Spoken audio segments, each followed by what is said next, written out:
Hey everybody, and welcome back to a new episode of Mikeadelic, the only podcast advocating the responsible use of psychedelics and the peaceful dissolution of the federal government. I'm your host, Mike Brancatelli, and this is Mikeadelic. Hey, all right, welcome. Sometimes we like to have a little fun with a little different kind of intro at the top, maybe one of those soft-spoken NPR type intros. Hey everybody, today we're going to be talking about anarchy and psychedelics.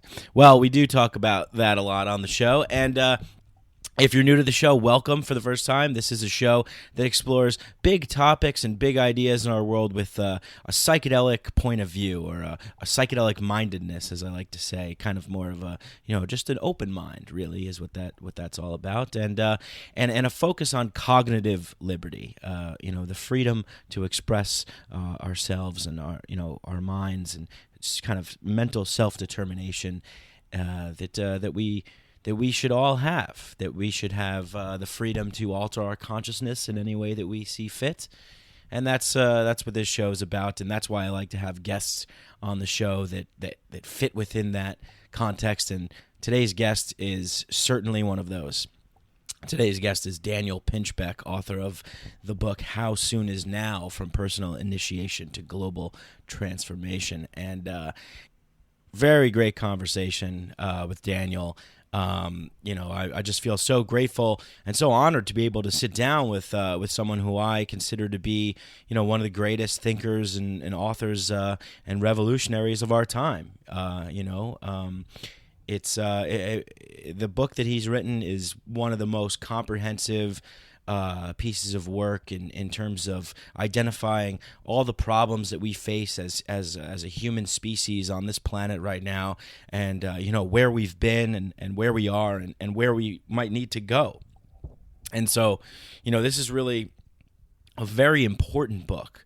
And in my opinion, this book is one of the greatest books of all time. I mean, at least one of the greatest books that I've ever written, and I'm a big fan of Daniel's work. And, I really respect and admire people like Daniel, and I really think that he is one of the people that are leading the evolution of consciousness, pushing that forward, really opening the door to new ways of thinking and new ways of doing things. And I really can't say enough good things about him and the book.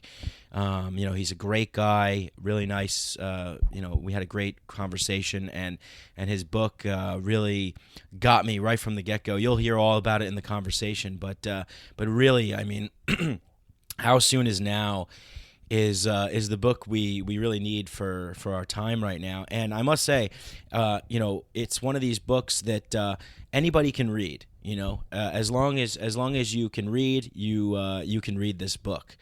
It's not done by some stuffy academic and sitting in his ivory tower, just writing theoretical things that have no application in real life. Daniel is a field reporter, journalist style kind of guy. He's out there. He's in the mix of what's going on. He's had many experiences through with indigenous cultures and shamanistic types of experiences, and in a way he's kind of like a modern day shaman in our Western world. We don't have the freedom to have the shaman be a person that can exist in America, and so we can go and we can experience kind of the healing that we need. But through Daniel's words in his books and the work that he puts out, this is a kind of a shamanistic work. This is I would say a man on a mission to really try and help wake people up to what's going on, and that's why I respect and admire him so much, is because I'm trying to do the same thing with this podcast. But I mean, really, just a really incredible piece of work. I mean, I'm not a book critic or anything, but I would say this is one of the most important books of our time. I mean, it really is, and it's a absolute page turner. I mean, you're gonna love the book. You're gonna open it up. You're gonna be hooked right away. There's a a preface in there by Russell Brand and Sting as well. It's really an incredible piece of work, and it's the reason why I'm saying this so much is because he really goes and takes a lot of different ideas and looks at a lot of different things to identify various different problems that we face as a species, and offers alternative solutions, more human solutions, more forward-thinking kinds of solutions. And yeah, I really, that me talking about it right now is not going to give it the credit that it deserves, because like I said, I'm not a book critic or anybody like that, but it's a fantastic book. Go and get this book. All the links are in the show notes, and yeah, you're going to love it. It's a really great read, and it's going to be one of these books where I think you're going to read and then you're going to read it again, and you're going to love it. It's really, really that good. And besides just loving it, I mean, this is the kind of book that I'm going to be, for me, building upon as I continue my career to try and help expand consciousness and do the work that Daniel has put forward. In a way, Daniel's really built upon the people that have come before him in such a great way by connecting all the dots of these different ideas and everything. And with the work that I hope to do, I hope to build upon his work. And it's just really. It's very important that we get exposed to the kinds of ideas that Daniel lays forth in his book. And I had a great conversation. I could talk to this man for all day and night. I could talk to Daniel for. I mean, we had about an hour conversation. I hope he comes back on the podcast again, because I really enjoyed speaking with him. So, with that being said, we're going to jump into the conversation in just a bit. I just want to give a quick shout out to all of my patrons. I launched a Patreon campaign not too long ago, and I got a lot of positive responses on that, so thank you. Specifically, I want to give a shout out to Vincent, to Jeff, Liam, William, Ben, and Rob. Thank you guys so much for being the first 5 or what did I say? 5 or 6? I don't know. But the first couple of patrons. Thank you for supporting me. And if you want to support me, just go to patreon.com/Mike Branc, BRANC, and you can support me there. And anything you can support, anything you can give is great. If it's $1, it's $1. It's $2, $3, whatever it is, it doesn't matter. And if you can't support me with financially, that's totally fine. You can just leave a nice rating and review on iTunes. That works as well. That really helps the show, and I really appreciate that very much. So, thank you everybody for the love and support and for the kind words. And I'm really excited about today's podcast. I'm really excited about building this podcast and growing this podcast and getting people that are inspirations to me, like author Daniel Pinchbeck on the show to talk with. It's pretty mind blowing that we're able to do that, and I really love these opportunities I'm getting, and it's all because of your support. So I appreciate it very much. All right, and real quick, I guess I'll just say, we'll probably cover a little bit of this in the episode today, but I just wanted to give my quick thoughts on what I think about this latest aggressive military action by our orange toupee-wearing asshole in chief. And for that, I just say it's really sad. It's really sad to see that that we're going down the same path yet again. And I don't believe what the mainstream media is saying. I don't believe what the politicians are telling us. They're wrong. They lie. And I recently made a video on YouTube called "They Lie, Cheat, Steal, Spy, and Kill. When will it end?" And I just put together a little compilation of clips about situations that we've been in my lifetime, where there's just been they've lied us into wars. So the weapons of mass destruction thing, and the first Gulf War with the little girl who was paid by the CIA to say that they were throwing babies out of incubators and all that stuff. So, they constantly lie to us because they want to push their agenda forward. They want to march around the globe and impose their will. and dominate, and it's all about resources, money, and power and control. And if you think it's about some kind of humanitarian thing because they showed you pictures of dead kids, that's just not the case. There's lots of people that are suffering all around the world and children in need, and instead of going over there and helping them, we choose to bomb Syria. Yeah, they're showing us pictures of a chemical attack and there's children, so we're gonna fire 59 Tomahawk missiles over there, and that's somehow gonna liberate them or free them. I mean, it's just a total mess, and it's a huge pack of lies. And the president may change, but the regime stays in power, and the regime I'm talking about is this giant organism that is known as the deep state, and the corporate money interests and the banksters and the Federal Reserve, and these people that are just in this system to bring about just death and destruction and domination. And I'm sick of it. It's just been my whole lifetime, And then if you look at this story closer with Syria, it just doesn't make any sense. They were on the eve of peace talks. Assad is a secular dictator in one of the only ones in the region, and they tried to push this lie back in 2013, and it didn't work, and now here it comes again, and it's just why would he gas his own people? It doesn't make any sense. And then why and then we're going to launch missiles in there. So anyway, look, I could go on and on about this stuff, but it really sickens me. And what sickens me even more is the mainstream media and how disgusting they are, showing these, coercing these children and showing us lies and propaganda. I posted this on my Facebook the other day. What Amber Lyon, former CNN journalist, came out and basically said, look, CNN pays for fake stories and takes money and all this stuff. So, it's all out there. You can do your research and you can find out the truth, because what they're telling us is just the same lie over and over again. I feel like I'm stuck in this weird Twilight Zone or Black Mirror episode where it's just the same weird lie over and over again. And I see through the bullshit, and I think you guys do too. And really, it's just terrible. I don't want to see any kind of I don't want to see us continue down this path. And and Brian Williams really makes me sick, the lying MSNBC journalist. He was on the news the night of the missile launches saying, We're seeing these beautiful images in the night sky, these Tomahawk missiles. It's just beautiful images of these missiles firing in the night sky. Fuck you, Brian Williams. I mean, that is what kind of sick, satanic person do you have to be just to call missiles firing in the sky beautiful when they're flying into a country that has not done anything to harm us, has not attacked us, that is a sovereign nation that we're just firing missiles into and probably killing people? I don't know what the reports have shown yet, but this is just a horrible, terrible thing.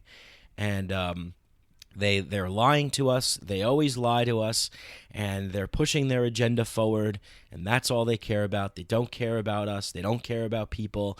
It's only about power and control and domination and destruction.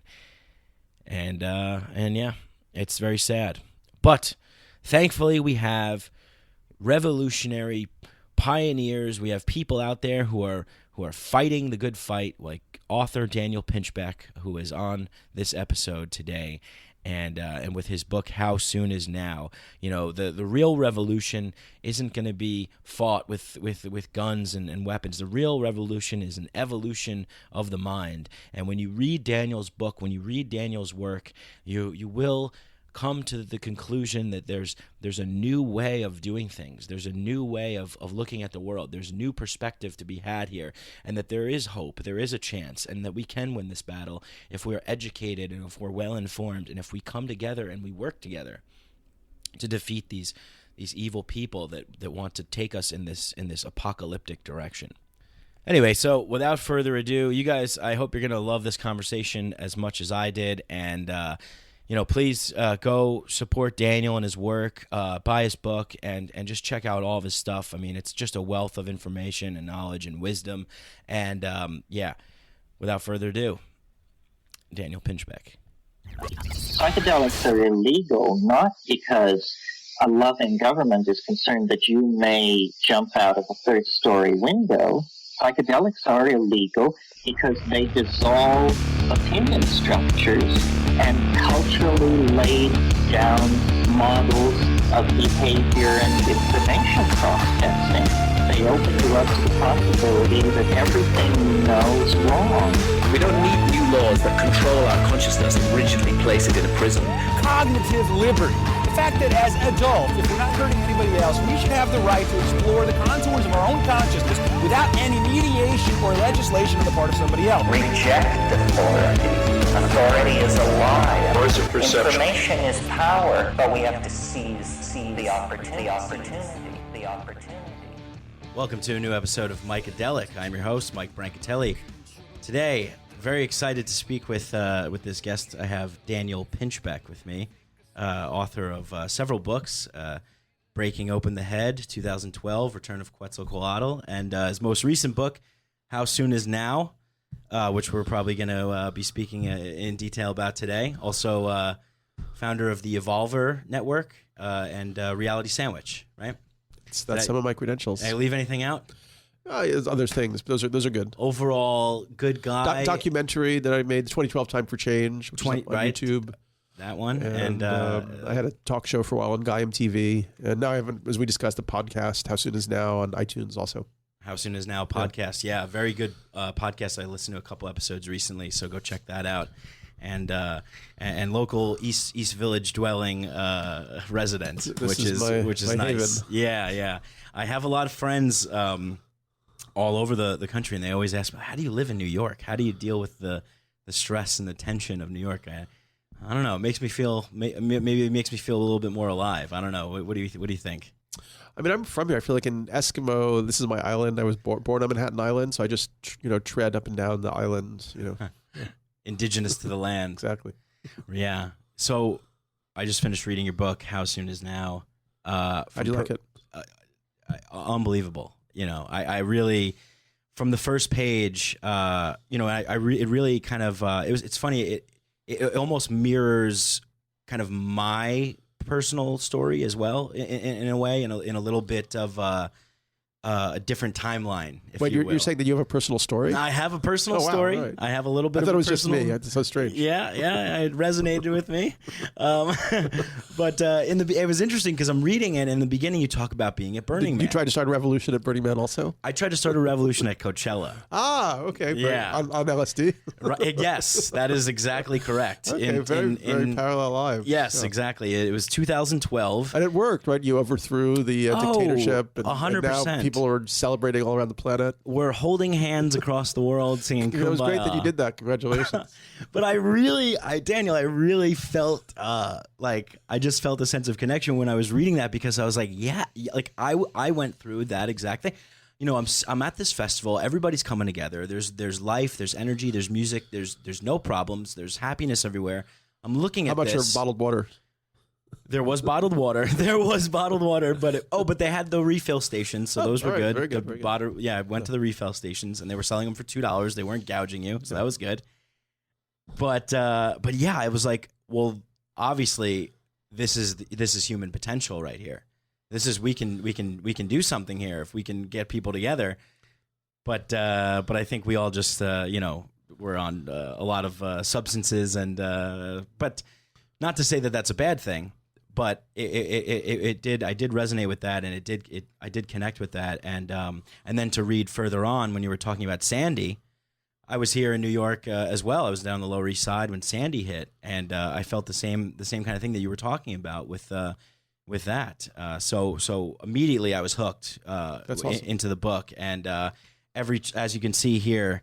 Every page I seem to have an idea or something that I wanted to add or just highlight, drawing in here. So you would actually recommend that other people buy the book and read it? I would recommend that. Yes, I would recommend that you buy the book, and you read it again and memorize it. They should actually memorize it. You should memorize it. Yeah. Well, it really is to me.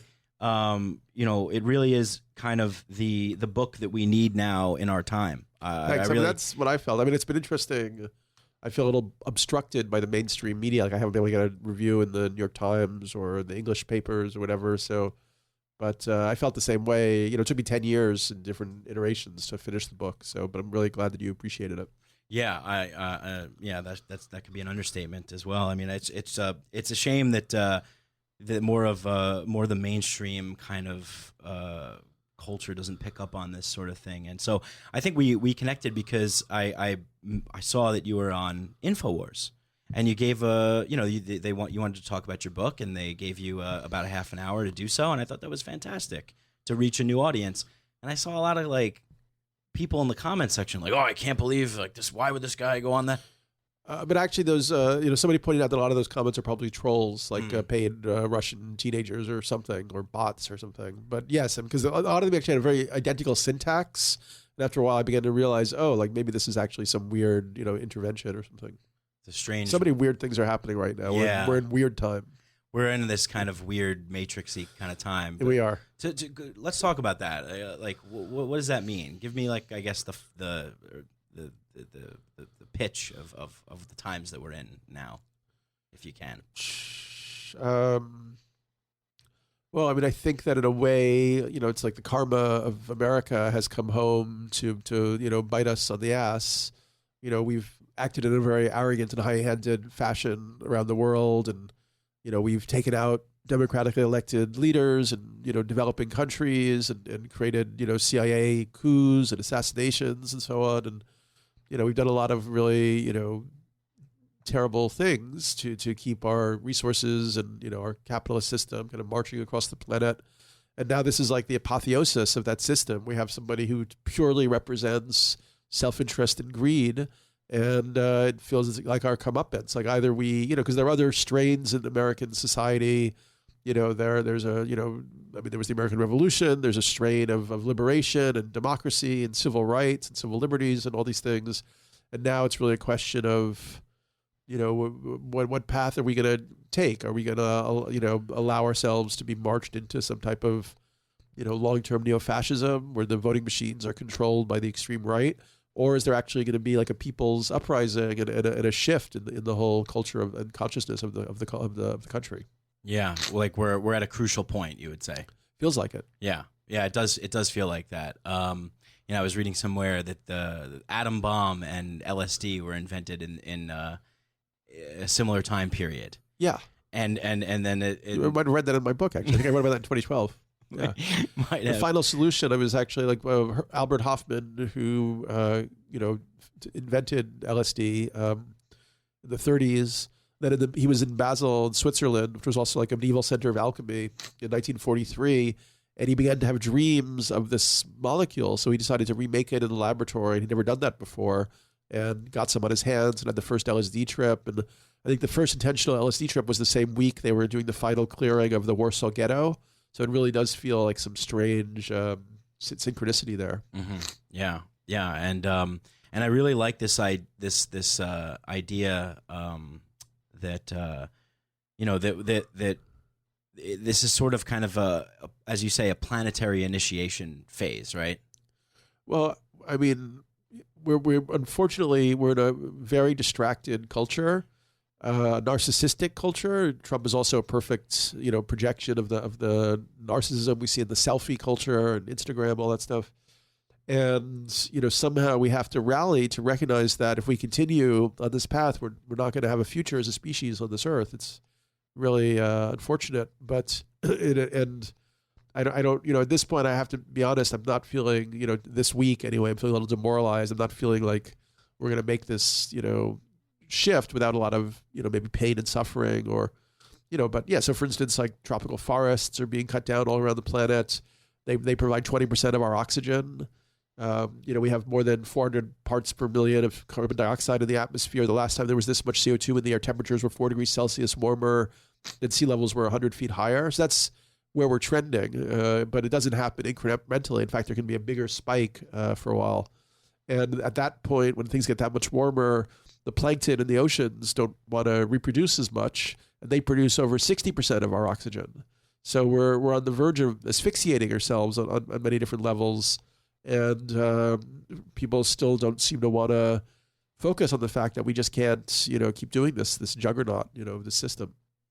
Yeah, it's pretty amazing to me. I feel almost like flabbergasted and just like what, like I don't. But when I look at it from like maybe an individual level or an institutional level, it seems like this is what we do. We wait until we're on the precipice of disaster or for some terrible event to happen until we can jolt out of our slumber and wake up to do something. Unfortunately, waking up to do something is probably too late at that time. But what history shows is that that's sometimes the case. Whether it's the banks failing or all kinds of these things happening, and then we have to readjust in some terrible way that we didn't want to. Yeah, well, I mean, different scenarios are possible. And there are like junctures of tremendous surprise, like one of them was the fall of the Berlin Wall in 1989. Like if you go back to the 70s and 80s, there were, a lot of think tanks and research institutions. Nobody was predicting and writing that, people are actually sick of communism and they're going to rise up and they're going to like take down the wall by hand and that'll be the end of the Soviet Union. Everybody would have thought that would have led to war or nuclear war or, whatever. And it turned out that people had it, and even the military, which could have shot the people who rose up, stood down, and that was the end of the Soviet Union. So we never know how close we are to a kind of threshold like that. Now, the problem, what happened there was that, kind of the wrong ideas that got implemented. And for me, this was like one of the core reasons why I felt the necessity of writing this book and trying to get this information and perspective out. Is if you go back to like Naomi Klein's book, The Shock Doctrine. Did you read that? I did not. That's awesome. But she looks at how like these neoliberal economists of the Chicago School starting in the 60s, they didn't like the direction of society, that the middle class was growing and people were becoming more affluent, and that was leading to more education, more civil unrest. They wanted to go back to more like oligarchy. Mm-hmm. But they realized that their ideas were not, popular at that time.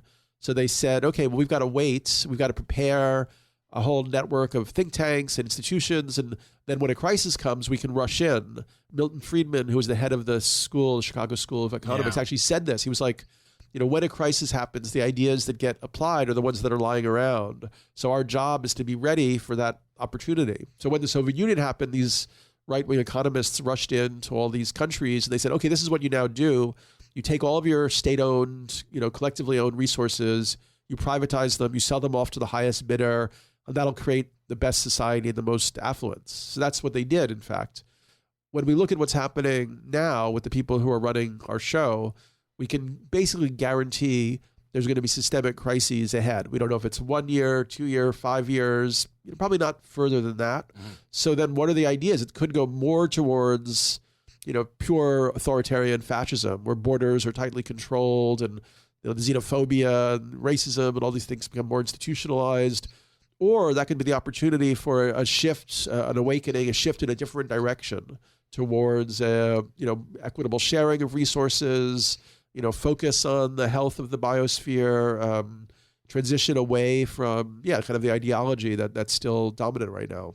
So that's why I felt it was really important to have this book out, seed these ideas and hope that they bear fruit, at some point. Yes, no, definitely seeding those ideas is very important. And I think these ideas have been kind of percolating in my mind too, and now, I have it even more from reading this book and just kind of having a real solid foundation to build on more and more of these things, because I've been talking about a lot of these things. One of the things I've been talking about a lot, and that I think I originally might have heard Graham Hancock talk about this, was, we've kind of severed our connection, and you write about this extensively, with the planet, with nature. We've severed our connection with the mystery and the wonder and the cosmos and all that stuff, the things that really kind of make us human.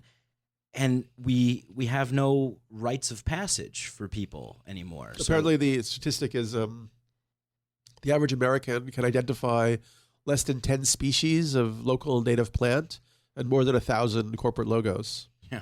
Jeez.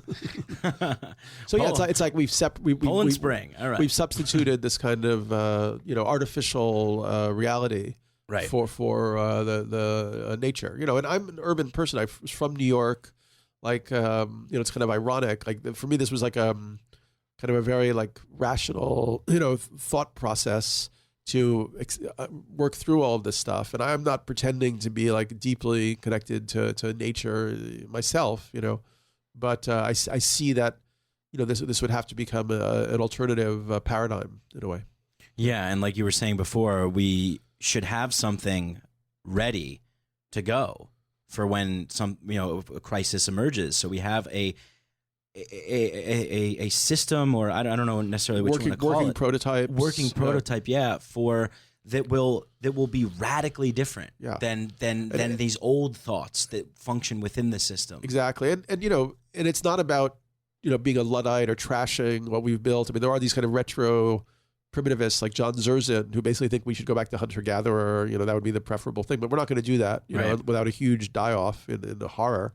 Yeah. But instead we should think about how do we repurpose the efficiency of distribution and the marketing skills of capitalism to bring about a transition to what I talk about in the book as a regenerative social design. Yes, definitely. Yeah, I agree with that a lot. And I really like the idea of the hunter-gatherer lifestyle in terms of local, decentralized communities of individuals that know each other, that can share.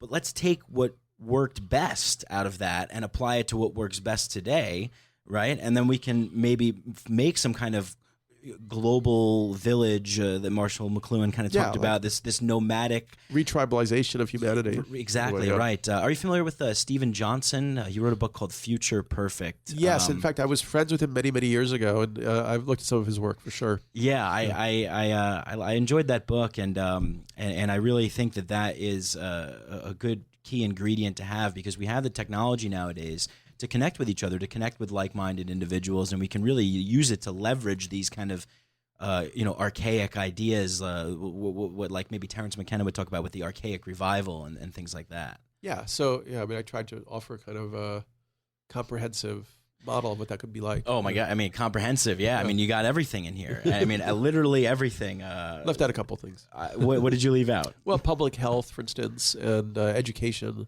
would have been the two other areas I could have covered. Okay, so great. So I'm just looking through, and I turned to a page that says mythology, and I'm a big fan of Joseph Campbell and his work, and so I think that one of the notes that I've written down here was that when something about belief, it's like these systems of belief that we have, where if enough people kind of believe in something, then we can actually come together to make that happen. And I think that individually, we're all on a kind of hero's journey, but collectively, I think as a planetary whole, we've kind of gone through the realm of the dark period. I think we're ready to return to something that to return as the hero again. Beautiful. I mean, that would that's our best option for sure. That would be nice, right? Yeah, we could really, my book I think is complemented by other books that are coming out now. One is called Post-Capitalism, and that book, basically looks at how we could use automation. One way that Trump stole the presidency was by saying he was going to bring back the golden age of industrialization and reemploy all the factory workers. But we know that's not going to happen, and nor should it happen, because those jobs aren't really fun jobs for people. Like let the machines do the drudgery. That's what they should be for, and then liberate human beings to love more, spend more time with their families, learn about the subjects that interest them, to cultivate their unique individual gifts and unique individual essence.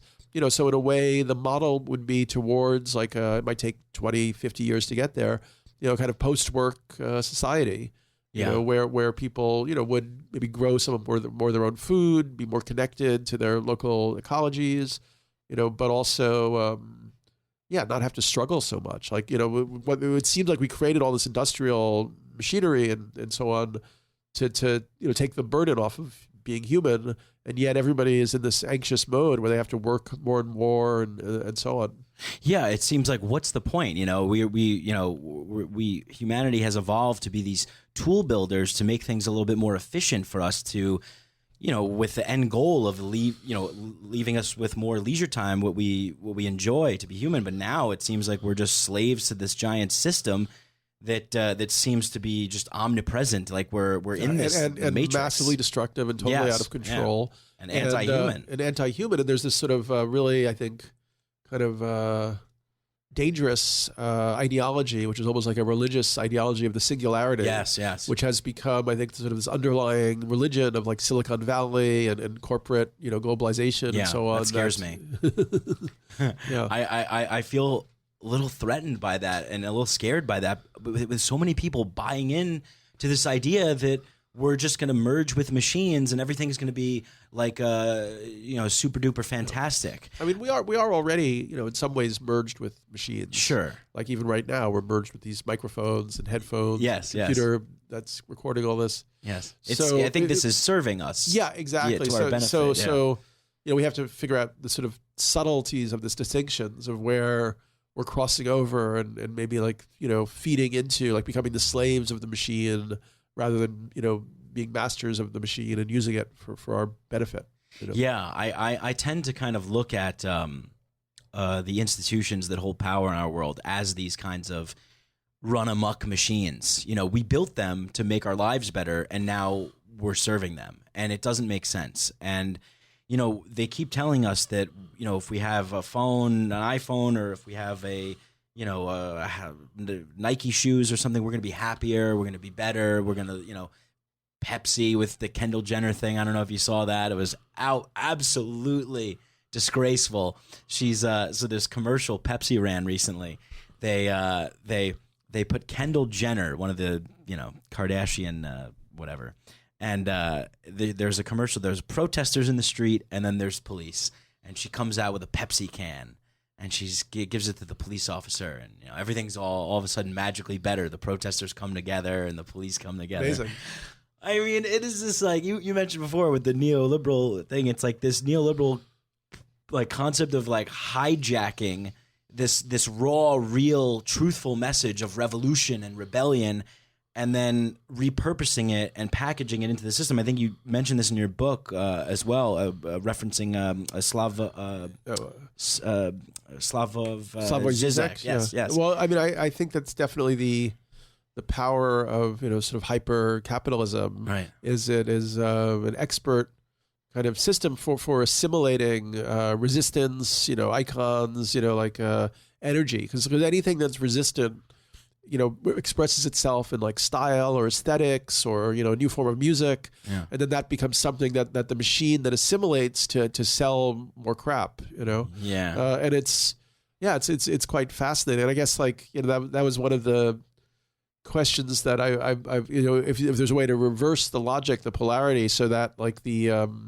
revolutionary liberational movement that wants to happen, that would seek to really create a world where our whole human family could live, in harmony and have what we needed and so on. If that movement towards liberty and individual, creativity and so on could actually turn around and assimilate now this sort of corporate machine. Yeah. So let me see if I can get this straight. So like, because I know you talk about this in the book too, kind of using this infrastructure and to kind of using it to serve us and repurpose it for. Is that right? Yeah, I mean, like with the internet, it could be the greatest learning democracy tool imaginable. Like people could, work less, particularly working less on jobs that have nothing to do with the health of the ecosystems of the planet or the health of local communities, and they could learn more about anything that they want to learn, and they could become more educated to participate democratically. Not just every 4 years having to choose between one of two assholes, like totally compromised and corrupt idiots, but actually, be ongoing participants in a truly democratic process. I mean, that's the opportunity that to me is obviously there through the internet. In a way, that's been the glaring obviousness of that opportunity is actually obstructed by these sort of four things that have evolved quickly to capitalize on it, like Google and Facebook in a way, which are sort of privatizing the commons in a sense. Yeah. Yeah, and with Google and Facebook, I saw Google did some study the other day. They ran on Generation Z what they find to be cool and things like that. It's like Oreos, Coca-Cola, and Google. Surprisingly enough, Google. And so. But I I wrote about it in the book. I think I may have violated some an agreement or something. But anyway, I wrote about how I helped organize a meeting in Facebook around climate change. And imagine if, they were to have a kind of realization, that they could use that platform to help humanity make a rapid transition. They've got, it's a 13-year-old company started by people who are now in their 30s, young people who have a long future ahead of them on the planet. It reaches 1.5 billion people. Imagine if Facebook had on the top of, when you opened it up, it said, hey, human family, look what's happened. We've gone into ecological overshoot and we're in danger of destroying our future on the planet, but we can redirect. And this is what you need to know. Here's what you need to know about what's happening to the species, to the oceans, to your local areas. You can drill down what's happening locally. Here's how you can come together to share resources, ride share, reduce consumption, form local groups, reduce, end use of plastic and so on, pressure companies to, make products that are component-based and non-destructive and so on. Right. If you had a tool like that at your disposal, you could really, at this point, transform the consciousness of the planet, quite quickly. Yeah, no, definitely. And this gets back to the ecstatic Burning Man realization of coming together and making something happen, because I really believe that we can do that. And it seems to me, why are we doing these things that don't add a benefit to ourselves as human beings? Why do we have these jobs that people do and these things that people do in these companies, like you were saying with Facebook? Why can't they focus on something that really has an impact for the individual human? Well, I think it'll probably happen at some moment when all of the polar ice caps suddenly fall into the sea or something. They'll be like, "Whoops! We actually now better figure out what we do now." And it may require that level of collective emergency. Yeah, and they'll go, "Hey, someone get me a How Soon Is Now book so we can." I'll put it online for free at that point. Yeah, probably. Yeah. Operating system. But yeah, because it's like. One thing that happens is that, we're language-based creatures and we're always forming stories and myths. One of the great values of the psychedelic experience is it kind of strips back, pares away. Suddenly you're back in a kind of phenomenological zero point and you're like, what is this stuff? What is this money that I'm using at the store? Why is anybody caring about this? Why are all the streets, rectangular? Why are there's, people in their single automobiles that weigh 2,000 pounds and are full of rare minerals that, should have been probably left in the earth. Yeah, it seems so foreign and strange. Yeah. But the problem is that, so you have a thing like Burning Man, which I think, had a very psychedelic undertone to it. But it quickly becomes its own culture. And people are like, I have to dress like this. And then there's expensive clothing to buy and, expensive designer drugs to get. And I can get laid more. But it becomes its own, kind of new cult or culture. And then people are identifying with that rather than, seeing that what it's modeling is more interesting. That it's modeling, as you said, this new way that people can actually come together and break through the constraints and social norms. Yeah, it creates its own new norms and social norms in a way. Yeah, no, that's an excellent point. That is exactly what happens, and I've noticed that with pretty much almost everything. I mean, I'm a big fan of Apple. But, I look at them when they were in the 80s and they ran that commercial with their IBM is Big Brother and, all this stuff. And, they started off as the small guy and now they're the big guy. And they, I think that's something happens, and I can't really put my finger on what exactly it is. Maybe you can help me. But something happens where the message gets co-opted and the original idea becomes hijacked. I mean, even look at what the founding fathers of this country initially started out with, a decent idea of, freedom and liberty and limited government. Some of them did, actually, but some of them were more oligarchical and actually wanted to restrict that kind of democratic impulse. Right. So there's always this kind of tug that seems to be happening. Yeah, I mean, obviously, profit is very powerful. People want to feel secure. If you have $1 billion, you feel more secure in certain respects, maybe in other respects not. But it's almost like money has its own consciousness. That's also something that I explore in the book. I really love this beautiful book by this economist, Bernard Lietaer, who's he's a Belgian, he was one of the architects of the euro. And he wrote a book called The Future of Money. And in that book, he looked at the whole history of monetary systems, and he found that there were different ways we can design our instruments for exchanging value that almost automatically come with different belief systems, ideologies, behavior patterns that are inscribed in them. So, for instance, we have only one form of currency, which is this monoculture that's manipulated by the private banking interests for their own benefit, through the Federal Reserve, which is neither federal or reserve. Right. And that money is interest-bearing. It's based on debt. So if somebody goes to a bank to get a loan, the bank gives them, the money for the loan, creates it sort of out of nothing, but then they have to go and compete against everybody else in society to bring back the interest on that loan, which the bank doesn't create. So in that sense, the money system automatically creates winners and losers, bankruptcies, destitute people, and so on. And, the winners, win more and more as capitalism kind of is sucked up to the funnel to the point where now I think it's like 65 people control more wealth than half the world's population. The 17 cabinet members that Trump was appointing or wanted to appoint had more wealth than the bottom third of the U.S. population, 100 million people. So this system is creating that world. And so are there other ways that you can create ways of exchanging value that are better for a better outcome collectively? And so Bernard Lietaer has one idea, which I found fascinating. Is a few ideas, but one of them is to create a trading currency called the Terra, which has a negative interest rate, or what's called a demurrage charge. Like, if you have a bunch of cookies, the cookies are going to go back down in value over the next few days. So you want to get them into circulation. You want to give them out. And a lot of the things that have actual tangible value for us are like that. They degrade in value. Like a new phone, is valuable when you get it, but 2 months later, it's not worth so much. Right. So, instead of having a money that gains value, if it's hoarded, you could have a money that loses value. So it has like a timestamp. So I give you 10 teras, and that next month you're only going to have 8.6 left. So you don't want to hoard them. You want to get them into circulation. So maybe you'll want to support other friends' projects or things that you believe in or something. Rather than thinking that you're going to just put them all in the bank and you're going to be really happy and have a big townhouse or something.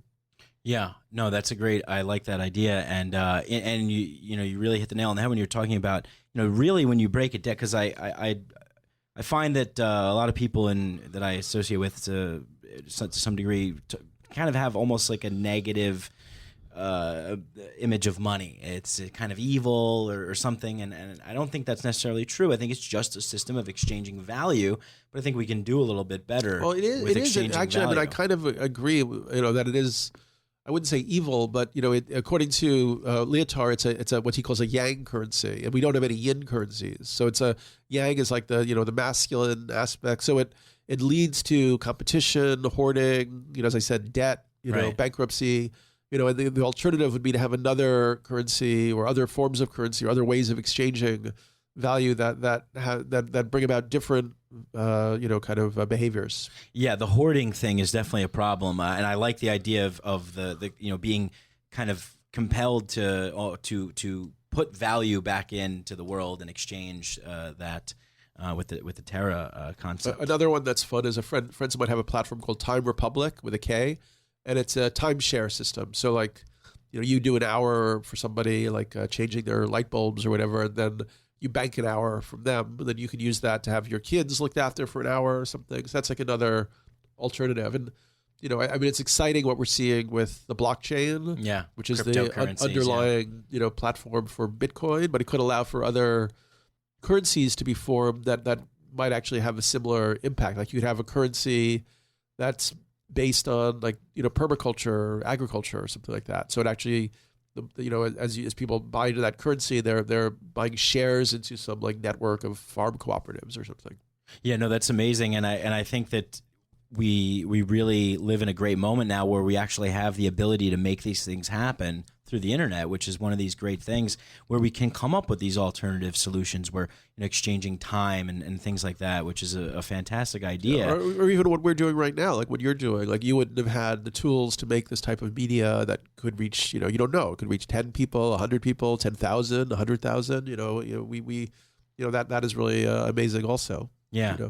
Yeah, no, the currency of information is something to be valued. I at least appreciate it very much. So I lived somewhat of almost, I would say, maybe like an unconscious kind of autopilot life for maybe the first 20 years or so of my life, growing up in the suburbs just outside of New York, and just I guess average kind of environment or whatever that means, But then all of a sudden I found out about all these different ideas and different things, and because of the internet, where when you go to school they don't teach you about these kinds of things, and like you were saying before, the mainstream media is not encouraging this kind of thought. There seems to be this kind of system of control in place. Yeah, I mean, yeah, exactly. And now also, I mean, over the last couple of years, with Trump's election, obviously.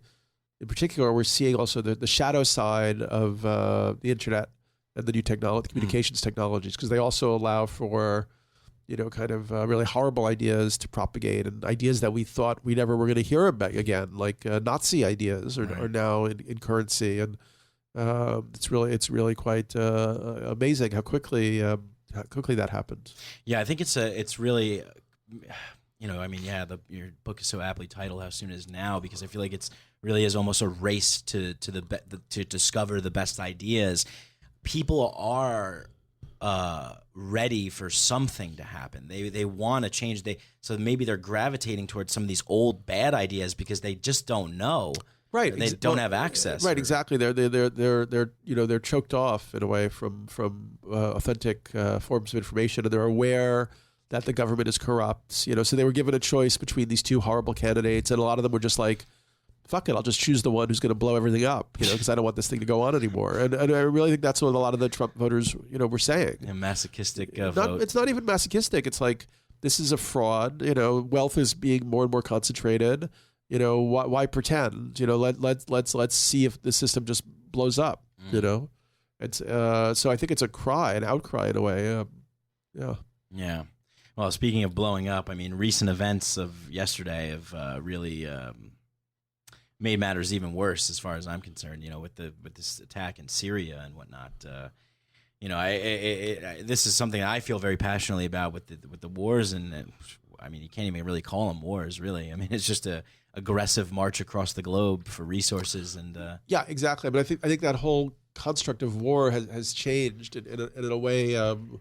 War is kind of like a multi-dimensional, kind of construct. In a way, yeah, this was like a kind of mind war, with Fox News and Breitbart and these conspiracy false news websites. The way they managed to, Steve Bannon is on the board of this company called Cambridge Analytica, and they, created psychological profiles for everybody in the U.S. based on their Facebook likes and what they like on Google and so on. And then they were able to target them with specific messages, kind of exploiting the sort of fractures and breaks in their psychologies and their belief systems. Then, because when they click on it, they're like, "Oh, I'll just feed them more stuff like that," And so suddenly it was like Pizzagate being a big example. The evidence for it is extremely bizarrely flimsy, yet people became so completely certain about it. And and it is partially the fault of the mainstream media, because the mainstream media has been very co-opted and very, very bought and sold and disgusting in a way. Like, I just watched the other day this devastating movie called Vaxxed. Have you heard about it? No, I haven't. No. It's a documentary about the link between autism and vaccines. Mm-hmm. I don't know if it's the case, but it makes a good case that the CDC suppressed evidence that there was a link.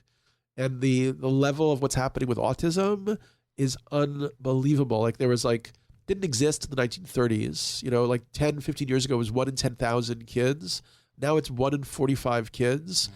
A kid is being diagnosed with autism every 7 minutes in the U.S. And they talked to one MIT scientist who looks at the exponential curve of it. She says that by 2035, 1 in 2 kids in the U.S. will be autistic. Now, that is like a devastating, like I can't, it's first of all, like to have an autistic child, your whole life is screwed, you know, like not only, you only think about them as children, but then you know, they showed in this film. Up, yeah, it's like you have a 6'2" tall, you know, burly 20-year-old who's autistic, who can't control his feelings, who's a danger even to his own family. It's heartbreaking. I worked with some children like that. But it's like, why aren't we, this should be like, you know, the biggest news in the world should be like, we have to figure out if it's not vaccines, like whatever is the cause, because we know it's environmental. It's either, you know, antibiotics or pesticides or plastics, whatever the hell it is. There should be like, the huge outcry and focus, but the, you know, media doesn't just go into it. The government doesn't, you know, go into it. It's unbelievable what the priorities of the system are right now, and people have a right to be outraged against the mainstream media and against the government, but they need real alternatives, you know, which in a way I think, you know, Bernie Sanders was trying to provide that. Like he was at least somebody human and trustworthy and with a perfect pedigree of trying to do the good thing, and you know, the Democratic Party, you know, treated him like they trashed him, and the media, the New York Times, they all trashed him, you know. So now we have this nightmare. Yeah. I lean more towards anarcho libertarian side of things, but I did feel Bernie got a raw deal. I mean, I could only imagine what it would be like if it was him against Donald Trump in the elections, but. Yeah, they really don't seem to know what they were doing. I think they had a plan from the get-go for Hillary, and you know, they really screwed themselves. She was a shill for, you know, these Wall Street interests, but they've discarded her. Like, you know, I mean, a friend of mine went to a conference, you know, sort of business investor conference, and the head of like Goldman Sachs was there, and he's like, "Oh yeah, we're fine with Trump, no big deal," you know. Unbelievable, right? No, it's just that's what you know. I mean, as I discuss in the book, you know, because of the way the economic system operates, it self-selects for sociopathic character types. Right. Like, you know, I mean, the two underlying themes of the book, one is that we mentioned is that we can look at the ecological crisis as a rite of passage or initiation for humanity, which will either force us to level up to another level of maturity and responsibility as a species, or we're not going to continue for very long on the planet. But then also as part of that initiation, we can recognize that, you know, humanity as a whole is like a planetary superorganism that's in a symbiotic relationship with the Earth's ecology of the whole system, right? And when we look at that, then we're like, oh, this is like an evolutionary process. Like, you know, the capitalism was this primitive, brutal mechanism that brought the world into one, you know, global civilization that created the trade routes and now the communications infrastructure. But now we need to go from the sort of the unconscious inertia of this thing to awakening up within it and be like, okay, like we can redirect. We don't have to, like, modernism was an idea, patriotism was an idea, you know, these religions were an idea, but we don't have to, you know, be attached to those ideas. We can rethink, you know. And then, so we have to think about how corporations function. And in a way, I believe that corporations, if we think about humanity, I hope you don't mind if I go on a little riff for a minute. Please, yeah. No, but I love it because I was just going to add, I know exactly. I love that part of the book where you were talking about the cells in our body. They're all functioning. They all have individual purposes to function, but they work together as a whole, as a collective. And I was thinking about this. I'm like, yeah, like it makes sense. Like as this big organism, we ourselves are these organisms, and we go through these periods of maturity through our lives. So yeah, please continue. Totally. So we could look at corporations, strangely enough, is almost like the nascent organs in humanity's collective body. Like an energy company is like the blood circulation system, you know, or a media company is like, you know, our eyes and our ears for an individual that take in raw sense data. Then that data gets converted into kind of, you know, memes that then directs, you know, how the organism chooses to function, you know, whether it identifies, you know, a stick or a snake as a predator or something to eat or something to run away from. Yeah, exactly. So, you know, a sanitation company is like the liver or the kidney that's breaking things down. So we have to recognize that in a way it's an evolutionary advance that these things are working like that. But because of the way we've constructed our economic system, it's suicide by design, because we've created these artificial life forms, let's say these corporations, and we've injected them into a game that we also created called the stock market. And we've said they only have one way that these entities grow and thrive and flourish, they have to only maximize financial value, shareholder value. So that's what they have to do. So if you're from, as an artificial life form corporation, you're like, okay, like I have to evade environmental restrictions. I have to corrupt, legislation. I have to buy lobbyists, and also within my organization, I need to self-select for those individuals who are only interested in maximizing profit and don't even think about externalities like environmental costs, like human costs, so then you have these companies that are operating like that, so you can't even really blame British Petroleum, for destroying the Gulf of Mexico, or potentially these pharmaceutical companies for these tainted vaccines that are poisoning, all these children. Right. We have to recognize that it's a systemic. I mean, you can blame the individuals certainly, and we probably will need to, but it's a systemic disaster. Yeah, totally. It's like they're functioning to the best of their ability within the rules of the game that has been created, and within the realm that we allow them to. We need to really redesign the game so that for an entity, an organization, orchestration, to win at the game, more of an infinite. It has to be infinite, right? An infinite game rather than like a zero sum. But it has to be like maximize the health and diversity of the biosphere and of local communities. Support ecological health. Bring in those types of functions.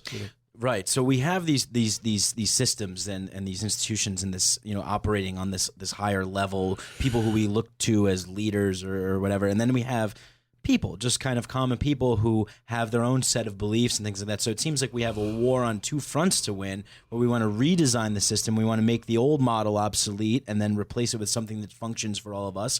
But we also, I think, need to wake people up and to make them realize that, look, a lot of these things that you believe in, a lot of these things that we're looking at, there can be a different way of looking at it. Exactly. Yeah. Exactly. And so, how do we do that? What's the solution? How do we jolt people out of the robotic trance state that they're in? I started that company and had a web magazine. I went to many wealthy people. Well, there's no doubt that you're doing your part. You're doing more than your fair share. But how can maybe just, I don't know, someone listening to this or that's on the fence doesn't really know. Well, I think first of all, buy your book, How Soon Is Now, right, of course. The first thing is like they need to do what they can to reach a kind of coherent understanding of what's happening. And I think I do think my book is useful for that. Very useful, yes. But there are other books also that are useful. No, only your book. You're my guest today, so it's only your book. Exactly. Paul Mason's book I thought was good on post-capitalism. Next week I'll be talking about the fifth turning. I'm interviewing. Yeah, exactly. No, I'm just kidding. What was the Jeremy Rifkin's the third Industrial Revolution? I mean, there's a number of books that out of my sight in this one. So once they have that comprehensive perspective, then when they're kind of educated a little bit, which I know is hard to do now because everyone's so distracted, then like you have to sort of build community, like bring people together and be like, look, we gotta face this. You know? I think I see that happening though. Yeah, I see communities forming and building, and I'd like to think that I'm doing my part too with this podcast and kind of building a little community and people telling me that they feel inspired by what I'm doing, much the same way that sure. I feel inspired by what you're doing, and it's kind of this pass the buck along, carry the torch for the next generation, totally. The next group. Yeah, I mean, a definition of culture is learning from other people's learning. So like, you can accelerate. Like, somebody who reads like Breaking Open the Head has a different context when they have a psychedelic experience. Yes. Or whatever. That's right. That's true. Yeah. Let's talk a little bit about that, I guess, because that could be a good way for a little bit of maybe an awakening and a responsible setting approach, of course, disclaimer. So I guess maybe back to what I'll talk about with my personal story was I had taken psychedelics for the first time, and funny enough, I was influenced by Steve Jobs of all people because I read his biography. He goes, LSD was the greatest thing I've ever done in my life. I go, wait a second. I thought, here's this quote-unquote responsible figure in our society advocating these things that I thought would make you go crazy. So I took it, had a wonderful experience, and I started reading a whole lot, consuming tons of disparate ideas. Just all kinds of things from Marx to books with Ron Paul's written, just different ideas across all kinds of spectrums. McKenna, Alan Watts, yourself included, and coming to my own conclusion about a lot of these things, but also investigating myself, going inward in the inner journey, and so there's great value. That was a terrible idea. sorry, I had to go. I've through created a waste whole. of time. I've created a whole new world of problems for myself. But of course. Now all of a sudden I care about all this stuff. Yeah. But yes, better problems though. Yeah. So, but this severing, this cutting off of that the direct experience, the investigation into your psyche and your soul to figure out what is right and true for yourself, to see it with your own eyes. We've totally abandoned that in our mainstream culture. Totally. I mean, but thankfully for little groups and communities and tribes and Burning Mans and the things like that across the way, I've been to Peru a few times and participated in some great ayahuasca ceremonies there, the Temple of the Way of Light and other places like that. They're doing some tremendous thing, great permaculture and giving back. Sadly, I can no longer recommend that particular center. Is that where you went? I did, yeah. Oh, how come? What happened? I had a friend who went there and had a psychotic break after, and they did not care for them properly. Oh. And then I heard other stories from other friends who had interactions with them, and because they were the one I was recommending, because I loved the idea that it was like Shipibo women healers. Right, yes. I heard a number of really, unfortunately, negative stories about it. Oh, no. And that sucks, because I really like to be able to say, this is like the clean place to go. Right, and they know what they're doing, but I can't say that. Oh, sadly. okay. Anyway, that's a digression. But No. But that's useful information.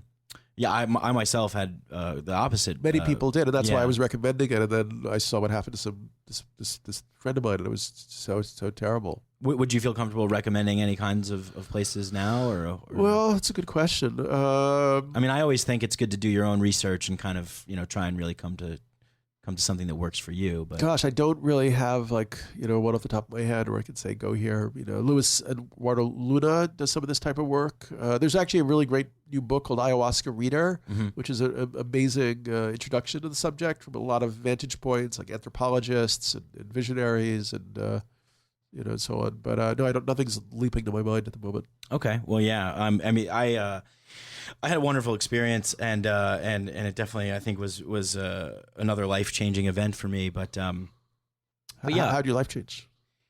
Well, I think I became a little. I became a little bit more empathetic, I guess, and I think one of the things that it can really do for you is dive deep into maybe traumas in your life or situations in your life that weren't really conscious. You weren't really conscious of, because there's no way that you could have been conscious of them, because they were something that happened on an energetic level when you were a child, where you didn't have the processes to handle, to make sense of what was going on. I know Gabor Mate talks about this, and so I felt that there's great power in recognizing and understanding your own kinds of issues and problems, so you can really have a picture of them, and kind of straighten yourself out. And I felt the connection to myself, my soul, other people, very connected to other people, the earth itself. So I became way more ecologically conscious, because I wasn't really that much before. So that was big, and just the connection to the infinite wonder of what this is all about. I think that really is what did it for me. And to go a little bit further on that, I think on a macro scale, I look at it, and this is what you talk about this in your book. On the collective level, this kind of we're all going through sort of traumas on a collective level. And we live in this kind of toxic environment almost, where we were like marching unconsciously towards Armageddon. We need to pause and investigate, what's going on. Exactly. So I got a lot of insight into. I just felt like I was just got like a download of information from. It was a quite remarkable experience. Very hard to put into words. I don't have the poetry of language necessarily to articulate it. Yeah, I mean, it's as I discussed in the book. It's quite interesting, because I had that initial like breakthroughs and shift in directions, but there were also aspects of my own personal trauma that I couldn't address. And in a way, I think once you've done ayahuasca and other psychedelics a few times, your ego kind of learns how to reconfigure itself, and it can actually, I think, have negative effects on people's character. And I think it had some negative effects on mine. So I've had to step back and examine that. It's work, I think, is what it is. I think if you're doing ayahuasca, or if you're participating in an ayahuasca ceremony, I had a very profound experience where I basically just like merged with everything and became, just this ball of light, and it was very profound. And it was the last ceremony there. It's funny how ayahuasca kind of reveals itself slowly to you in this way. And one of the people that was working there, the guiding the ceremonies, was like, you don't have to understand. You don't necessarily have to understand everything now. It will play out, and you have to, just integrate and work on this. And I kind of didn't really fully grasp that, and I went back into my life, and I'd been integrating, or I thought I was integrating. But like you said, there were these flaws that I didn't recognize until one day I was in the shower, and I'm just taking a shower, regular, sober, and it felt like I was hit with like this overwhelming sense that I felt like I was tripping or whatever on ayahuasca again, and all the dots just started to connect for me again. It was miraculous. I couldn't believe it, and so I came out. I started writing everything down, and I'm like, oh, that's the work that they were talking about. That's the work. Amazing. Yeah, it was pretty amazing. It's a lot of this stuff also to people who aren't familiar with it sounds pretty fantastical, otherworldly and stuff. But I'm fascinated by those sorts of things. So I want I really do feel that we need to maybe put things in places that help people or expose people to this stuff a little bit earlier on.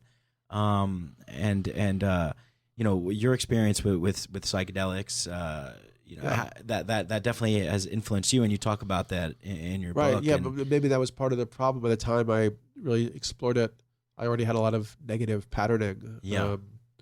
And as I addressed the book, particularly, I had a lot of kind of shadow material that has taken me a very, very long time to work through around like sexuality. Yeah, the shadow material, that concept comes from that's a Jungian concept, right? Yeah. And I've heard this, not to digress a little bit, but I heard of this kind of situation that we find ourselves in now with this Trump. It seems this is our shadow selves emerging, so to speak. So clearly, it couldn't be more apparent, and it's so extraordinary. For instance, how Steve Bannon has actually in public interviews said I identify with like Darth Vader and Satan, I mean, he's actually said that, and it's just like the archetypes being totally paraded, revealed, and also the way that the dark aspect of male sexuality is such an incredible undercurrent in everything that went on with the election, whether it was Trump grabbing the pussy, Hillary Clinton and the Bill Clinton and the philandering, and Anthony Weiner. I don't know if you got into that story. So that film Weiner is an incredible film. I didn't see that. Yeah, where is that? Documentary. Yeah, I got to check that out. Is that recent? Yeah. I mean, it's just like that. Because his wife was Clinton. Huma Abedin. Yeah. Yeah. That was like the last emails that got revealed. Right. Roger Ailes, who was the Fox News Republican strategist, sexually busted. Charges, yeah. Now Bill O'Reilly. So there's this like incredibly deep undercurrent of abusive, masculine, predatory sexuality. Yes. That is what our culture really needs to figure out what to do with and what to deal with. Nobody's even having, I don't think hardly, except in maybe a few little pockets, the right discussions around it, because we can't put a clamp on it.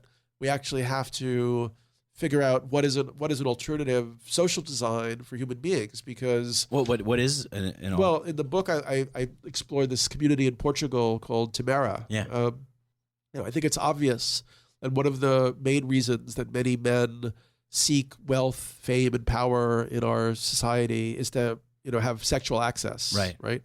And because of this Christian, Judeo-Christian overlay, the morality and the hypocritical often, and the repression, and the monogamy, kind of enforcement, it then erupts in all of this destructive ways, like the global sex trade or, sexual abuse or misconduct or, whatever, predatory behavior.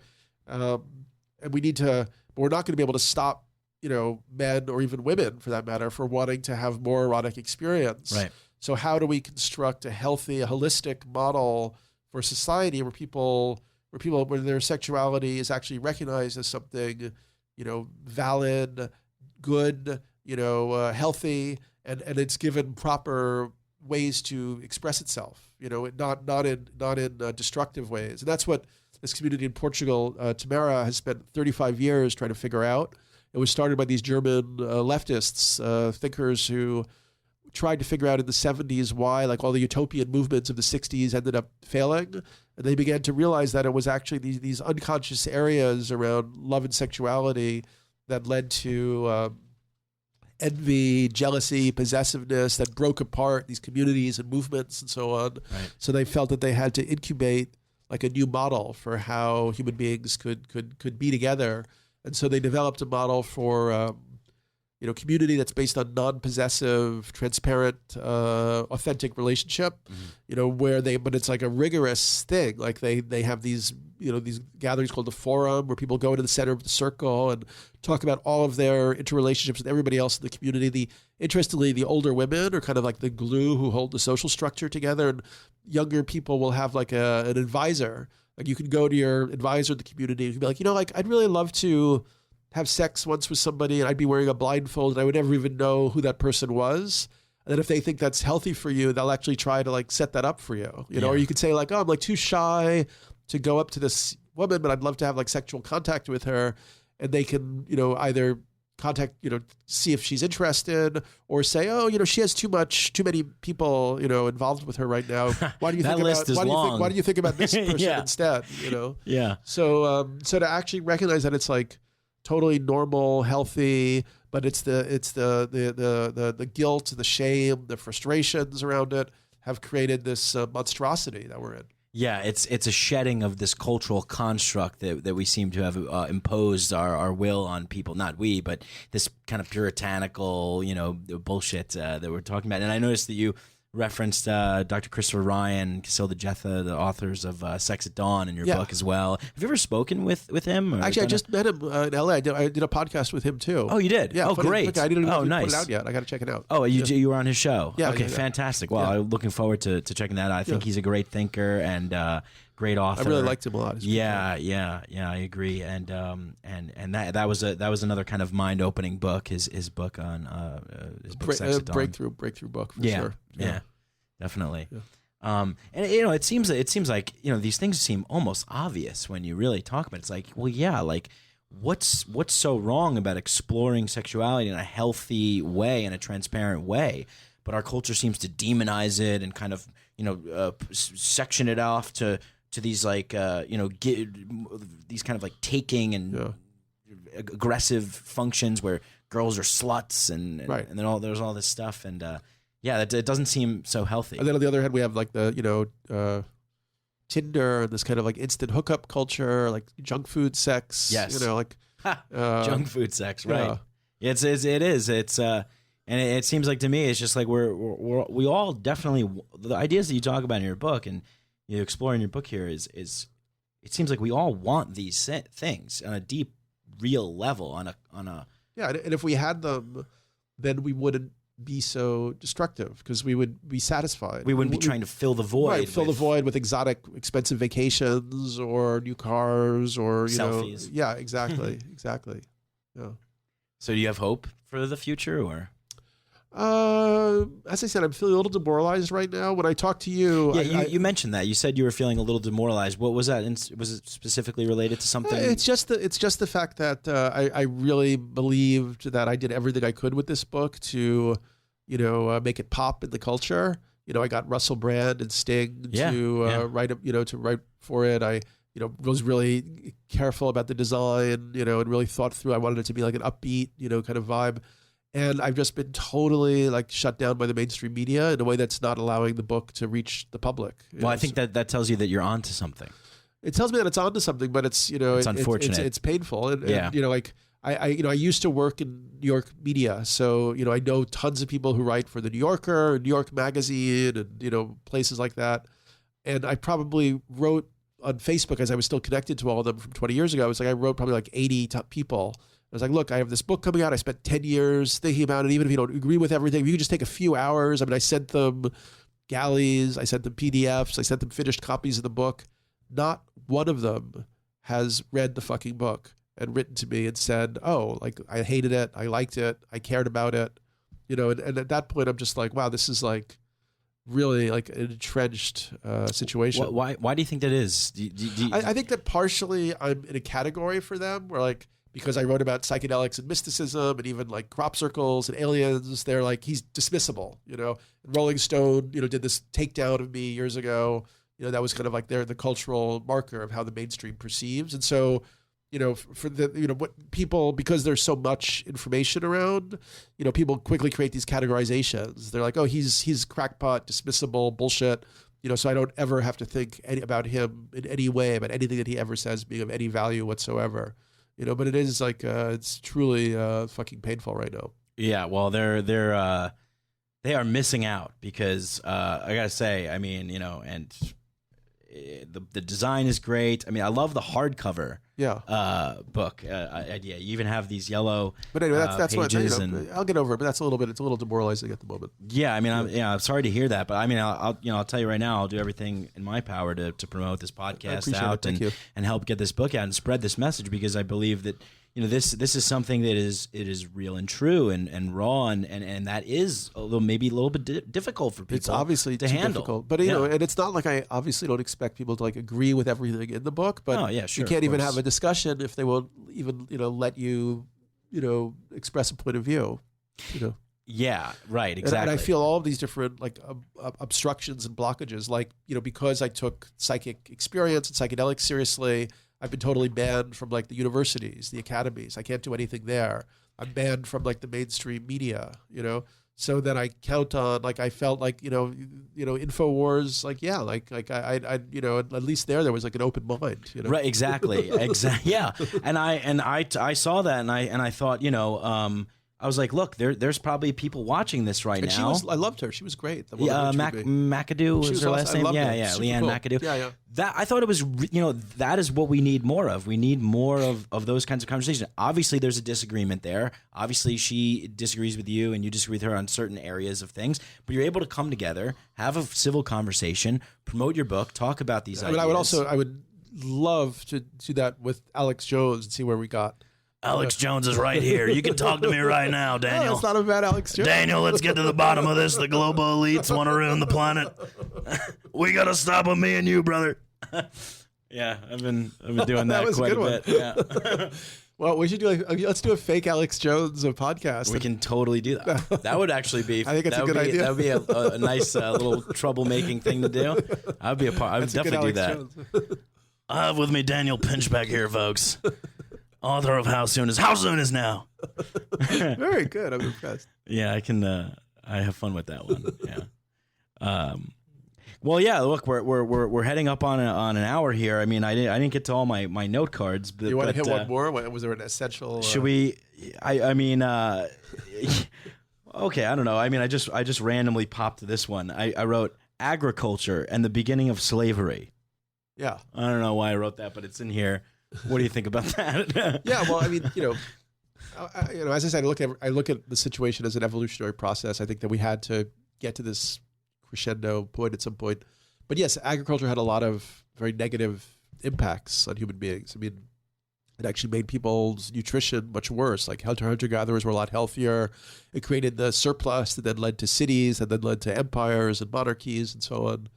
And obviously it's one of the worst contributors to ecological destruction and climate change, particularly animal agriculture. Yeah. But industrial monoculture farming, according to the UN, there's only 60 more years of harvests at this way we're farming right now, this industrial system. So we'd actually really need to shift, as I talk about in the book, to regenerative farming practices like no-till, permaculture.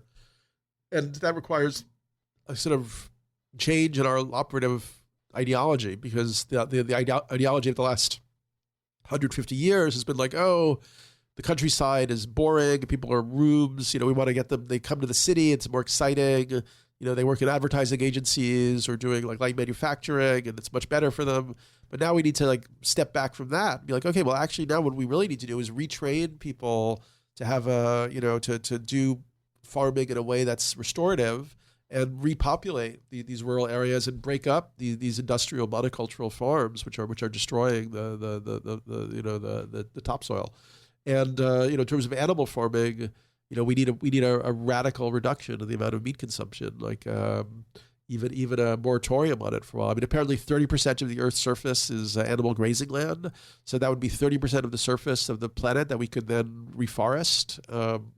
And obviously the misery of factory farming, the antibiotics, the nitrogen runoff, the deforestation. Like a lot of the Amazonian deforestation is due to create soybean plantations for cattle and so on. So it's like and obviously a few thousand years ago when there's a few thousand a few million people on the planet or whatever, it makes sense to eat meat, but now it has to become either a very minimal part of our diets or something that we do without for a while. Yeah, it's strange that we've developed this system where we have this disgusting, despicable, hellish nightmare of factory farming and this stuff, and then we're going to these jobs and we're working longer hours than ever, and we're stressed and we're depressed and we're taking medications and then we're eating the shitty food, and it's this terrible cycle. It's all great for the Orwellian disaster. It's all for the gross domestic product, the GDP, which is an aberrant indicator of real progress. Yeah, I mean, I think it would be a lot better if we actually just cared a little bit more about what we put in our bodies, right? Maybe we plant a garden. Speaking of Chris Ryan, he interviewed this guy Ron Finley, the gangsta gardener. Have you heard of this guy? No. He's planting tomato plants and strawberry plant fields and things like that in South Central Los Angeles. Beautiful. Yeah. Amazing mission. Wow. This might be a new concept for the show. I flip to a page and we do one more. One more? One more. There we go. Yeah. Let's see what we got here. See if it's a good one.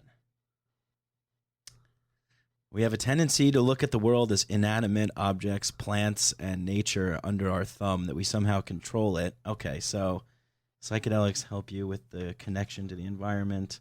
Cognitive liberty, controlling our minds. Okay, I don't know if there's a question there, but yeah, one of the things that I am the principle of cognitive liberty is that as an adult we should have self-determination of consciousness states, and all of these terrible drugs are legal, whether it's these antidepressants that keep people in these rigid states, and or even alcohol and tobacco, whereas these substances that actually could be very helpful for people, like mushrooms and peyote and so on.